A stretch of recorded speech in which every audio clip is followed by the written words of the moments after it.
Hey guys, we're continuing our conversation about the Sermon on the Mount as we look at Matthew chapter 6 today.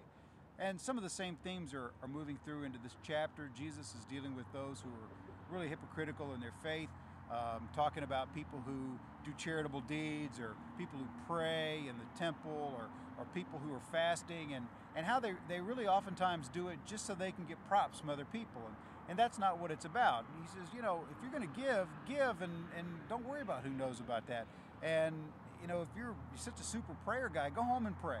There's nothing wrong with praying out loud. Don't get me wrong. We should pray. We should pray outwardly and join together in praying like that.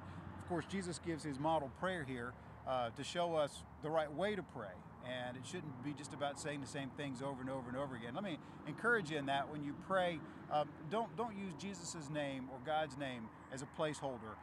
Don't throw in Jesus or Lord or God over and over and over again when really what you meant was because that really is using the Lord's name in vain. But he also says when we fast, if that's something that he calls you to do, you shouldn't walk around with a hangdog look on your face like it's the worst day of your absolute life.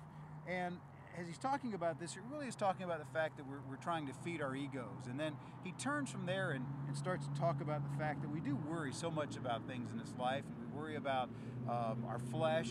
And he says essentially, you're either going to serve me or serve your flesh. You're going to have to decide. But if you serve me, you're not going to have to worry about anything. I take care of the birds, I take care of the flowers, I take care of all of that, and I know what you need. So if you'll stop being so concerned about getting everything you need and just trust me, I'll take care of the rest. Isn't that a great message for us?